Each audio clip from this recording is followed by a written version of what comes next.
Don't forget to like and subscribe for more adventures. The coordinates Mira pulled from the evacuated miners' databanks were a mess of corrupted code and desperate waypoints, leading them 3 sectors deeper than any sane pilot would venture. They pushed past the charted fringe, leaving the comfort of trade lanes for a void marked only as dead zone on standard commercial maps. It wasn't just empty, it felt wrong. The stars here were sparse, distant pinpricks that offered no navigational comfort, and the silence that wrapped around the silver streak felt heavier than usual, pressing against the hull like a physical weight. Rhea stood behind the pilot's chair, her presence a tangible force of tension. She leaned over the nav display, her reflection ghosting against the dark glass of the viewport. Her eyes, usually so sharp and predatory, were narrowed and steady. "No beacons," she murmured, the sound barely rising above the low-frequency thrum of the standby life support. "No patrols. It looks like we lost the Dominion in the nebula." Talon could hear the relief she wouldn't voice, but he also heard the caution. She was calculating fuel reserves against the psychological toll of deep space. Cade was a shadow in the corner, leaning against the bulkhead with his arms crossed over his chest. His biceps strained against the fabric of his shirt as he shifted his weight, restless. The silence bothered him more than the gunfire. Silence was where ambushes lived. "Or we turn back," Cade said, his voice a low rumble that vibrated through the floor plates. "Consolidate what we have. We're pushing our luck, Captain." Talon shook his head, his fingers already dancing across the controls, seeking purchase in the nothingness. He could feel the ship wanting to move, a restless energy in the sublight engines that mirrored his own. "These files we pulled show a multi-point jump route that is not on any general maps. It's a smuggler's delight, or a graveyard. Either way, it goes somewhere." From the engineering station, Mira's voice piped up, breathless and laced with that terrifying curiosity of hers. She was staring at her monitors, the blue glow illuminating the smudge of sensor dust on her cheek. "Talon's right, and look at this. I'm confirming that the solarium shards in the hold are pulsing. It's rhythmic, Mom. They're syncing to my long-range instruments. It's like a heartbeat." Rhea looked from the star chart to Mira, then to the impenetrable dark outside. The internal war played out on her face. The mother who wanted to hide her cubs versus the captain who needed to secure their future. She made the call. "We follow it," she said, her voice hardening into clarity. "But smart. No heroics, Talon. Keep the signature low." Talon grinned, though she couldn't see it. "My middle name is Smart." "Your middle name is Danger," Elias cunted, his father from the comm station, though the smile was audible in his voice. "Let's try to avoid living up to it today."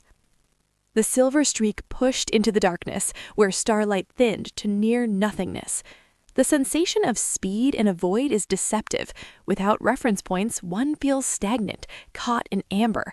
Hours stretched into a day cycle, then 2. The air in the cockpit grew stale, recycled too many times. The ship's enhanced systems hummed with a power that felt different lately, deeper, more resonant. The adaptive shields maintained their integrity despite the strain of maintaining stealth protocols, a subtle vibration that Talon felt in the soles of his boots. They were a ghost ship, drifting through the ribcage of the universe. When the next node appeared on the long-range sensors, it defied every expectation. It wasn't an asteroid cluster to hide in. It wasn't a derelict station meant for a drop point. It was a planet. Talon let out a low whistle, the sound sharp in the quiet bridge. He adjusted the magnification, bringing the sphere into focus on the main screen. "That," he whispered, "is not on any chart." The planet hung in the black like a forgotten jewel, or perhaps a bruise. Its surface was a violent swirl of violet clouds, twisting and knotting like bruised muscle. It crackled with electrical storms so massive they were visible from orbit, spiderwebs of white light arcing across the purple atmosphere. Scans revealed a rocky core wrapped in a toxic atmosphere, but beneath the tempest, energy signatures blazed like signal fires. Mira's hands flew over her console. The chaotic clatter of keys matched the chaotic readings. "I can't get a clear reading of the planet," her frustration rising. "The storms are scrambling all my sensors. It's magnetic chaos down there. Elias frowned at the structural readouts, wiping a grease-stained hand over his mouth. He looked tired. The gray in his hair seemed more pronounced under the harsh bridge lighting. Atmosphere will tear standard ships apart, he warned, his eyes scanning the stress simulations. The sheer winds alone are Category 5. Even with our shields, it's risky. The vibrational stress could crack the hull plates if we hit the wrong pocket. Rhea didn't blink. She was calculating angles, treating the planet not as a threat, but as a puzzle. Mira, can we pinpoint the strongest source? Northern Hemisphere, Mira replied, narrowing the field. Deep cavern system. It's shielding the signal, but it's leaking out. We'd need to descend through the worst of the storm to get close enough for a visual. Cade checked his ammunition stores, the mechanical click-clack of him loading fresh cells echoing loud and purposeful. He was preparing for a fight with the planet itself. Dominion hasn't found this place? He asked, skepticism radiating off him. Probably tried and failed, Elias said, tapping a gauge that showed atmospheric density. Most ships can't handle the approach. They'd burn up or break apart before they hit the stratosphere. Talon gripped the pilot's yoke, feeling the textured rubber under his gloves. The ship hummed against his palms, alive, waiting. This was what he lived for. Not the mining, not the hiding, the flying. Good thing we're not most ships, he said, unable to hide the grin this time.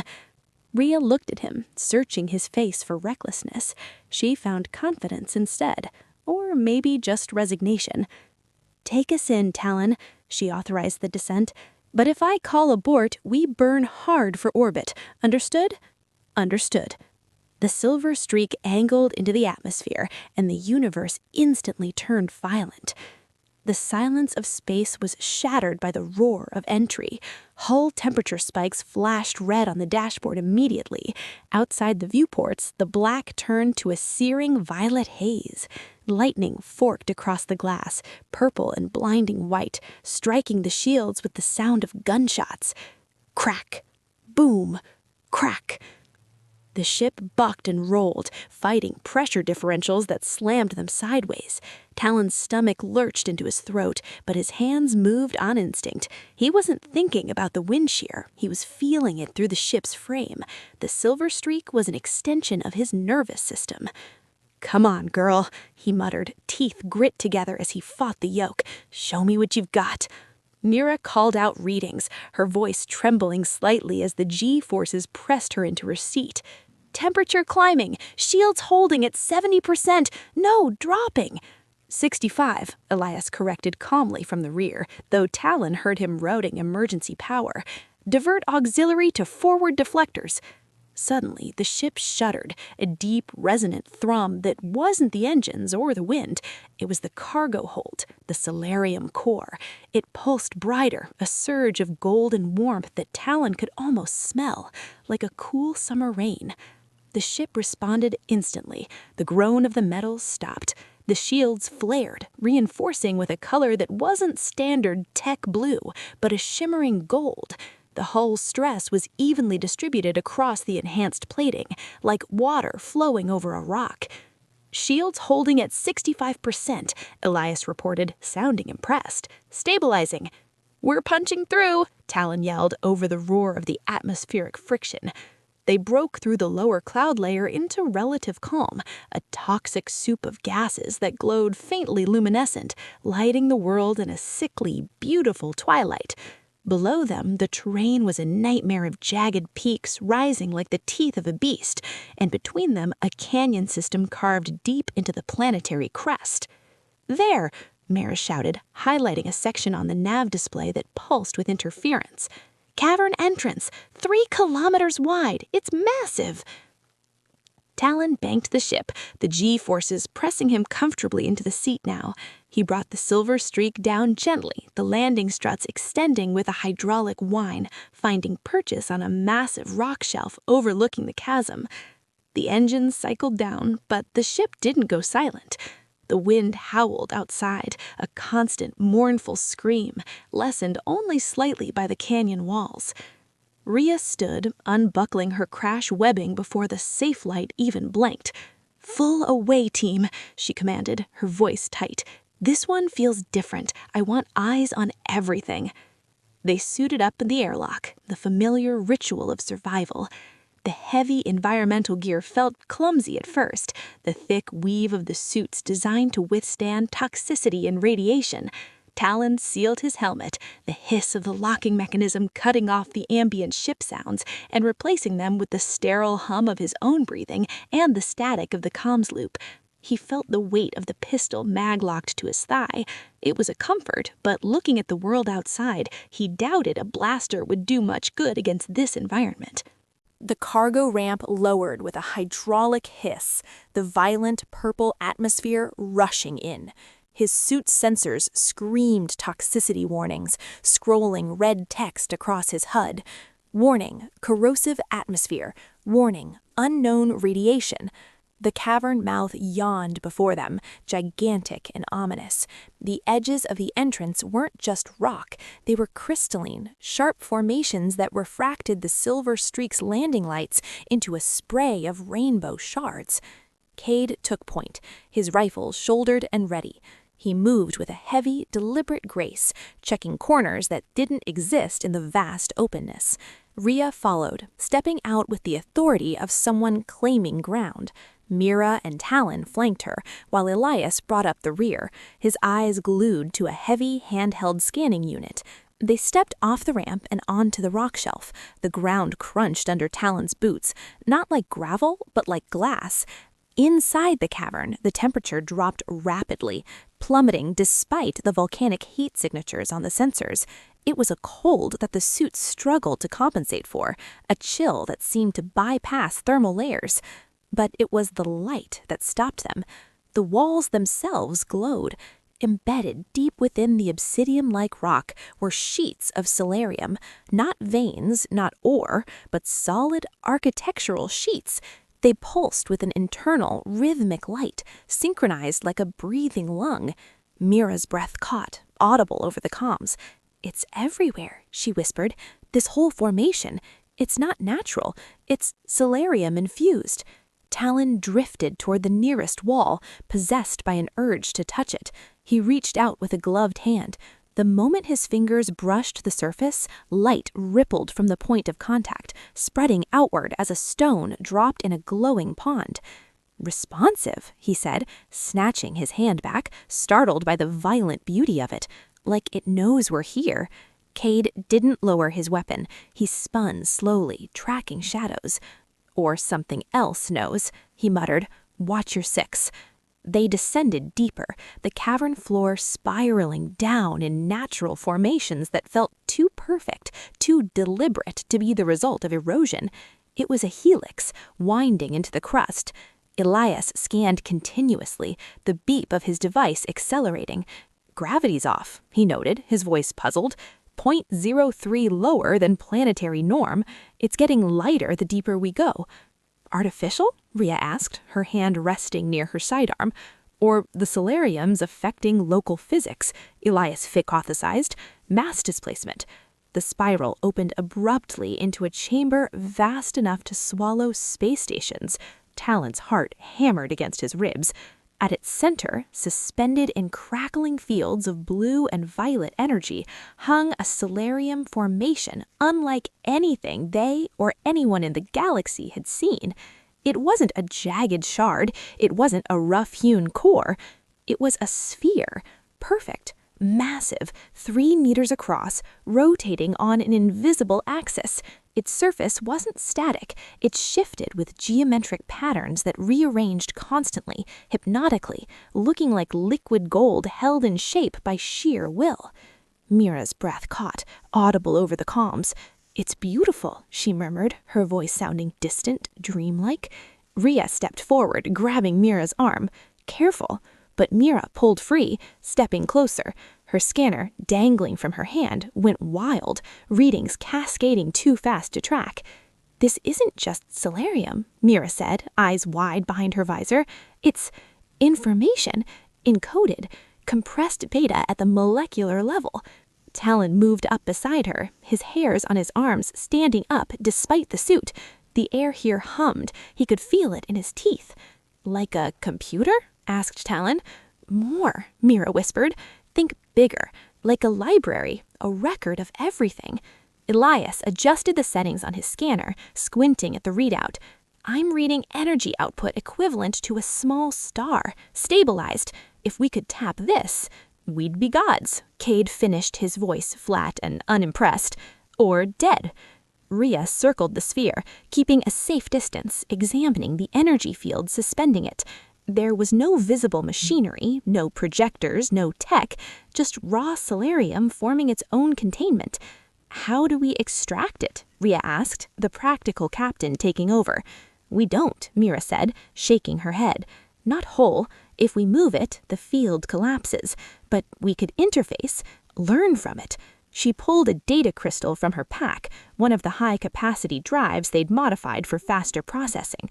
Approaching the sphere, she extended the crystal toward the energy field. Mira, leet, Talon started, sensing the buildup of static charge. The moment the crystal touched the field, light exploded. It wasn't blinding, it was immersive.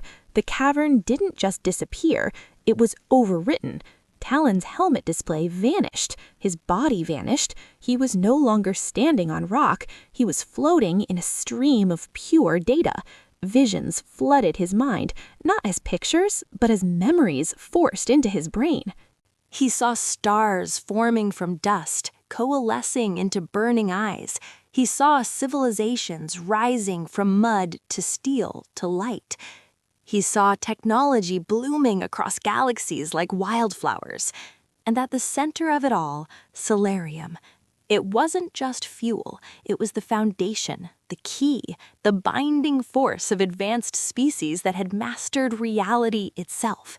He felt their pride, their boundless curiosity. Then, the shift, war, a fracturing of the light. He felt the betrayal, factions splitting. He saw the ancestors of the Dominion seizing control, weaponizing what had been shared knowledge. He saw the creators, beings of pure energy who had evolved beyond flesh, scattering their legacy across hidden worlds, burying their history before fading into myth to escape the carnage. He felt their sorrow, their hope that someone, someday, would be worthy of the truth. The visions ended as abruptly as a severed cable. Gravity returned with a vengeance. Talon stumbled, his knees hitting the glass-like floor. The cavern rushed back into existence, the cold, the dark, the humming sphere. They stood there, gasping for air, the sound loud in their helmets. Mira was on her knees, the data crystal in her hand pulsing with a frantic light, hot and bright. Did you... He couldn't finish the sentence, his head pounded with the echo of 1 billion years. Yeah, Cade rasped, his rifle lowered. We all saw it. Rhea steadied herself against a wall, one hand on her helmet as if fighting nausea. The Dominion, she said, her voice shaking with rage and realization. They didn't invent solarium tech. They didn't discover it. They stole it. They corrupted it. Elias approached Mira, gently helping her to her feet. He examined the data crystal she clutched like a lifeline. And we just downloaded their entire history, he said, awe warring with terror in his gray eyes. Their secrets, the locations of the other vaults, everything they've hidden to keep their grip on power. Mira's hands shook violently. She looked at the sphere, then at the crystal. This changes everything. The physics, the history. Everything we were taught is a lie. Cade's practical nature kicked in, shattering the philosophical moment. He spun around, aiming back up the tunnel. Changes nothing if we're dead. That energy surge, if the Dominion has sensors within a parsec of this sector, we just lit a flare. We need to move. The trek back to the ship was a blur of adrenaline and paranoia. Every shadow looked like a Dominion strike team. Every sound of the wind was a dropship engine. Back in the safety of the Silver Streak, the airlock cycled with a hiss that sounded like a sigh of relief. They stripped off their helmets, the smell of sweat and fear sharp in the small room. The family sat in the mess hall in stunned silence. The ship hummed around them, comforting and familiar, but it felt smaller now. The universe had just gotten infinitely bigger and more dangerous. After a minute that seemed like hours, Rhea stood up. Her face was pale, but her eyes were iron. "How much data was downloaded?" she asked. Mira stood, wiping sweat from her forehead. She looked older than 15. "I don't know. Terabytes? Petabytes? It's dense. I will have to get this data crystal loaded into the main computers to find out the scope." "Cade, Talon," Rhea barked, snapping into command mode. "Get to the bridge. I want to know how safe it is to hide here. Can we stay in the storm shadow? If we can safely study the information stored on this planet, we do it. Then we leave, and we don't leave a trail.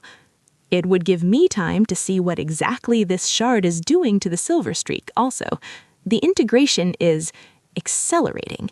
Mira clutched the data crystal to her chest.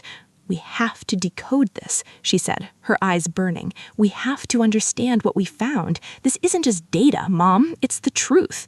Rhea nodded slowly. She reached out and touched Mira's shoulder. "In stages, carefully. That much information could drive someone mad, Mira. We don't rush this." Cade holstered his rifle, though he remained standing near the door. "Or make us targets," he said. "Everyone will want what's in that crystal. The Dominion, the Syndicates, the Rebellion. We just became the most valuable bounty in the galaxy." "Then we keep it quiet," Elias called back from the corridor. "Use it smart, selective." Talon looked at the black viewport, at the violent lightning tearing the sky apart outside.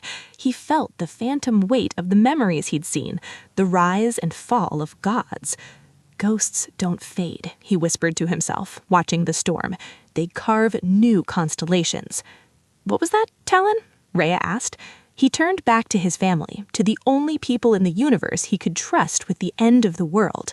"Nothing," he said, heading for the pilot's chair. Don't forget to like and subscribe for more adventures.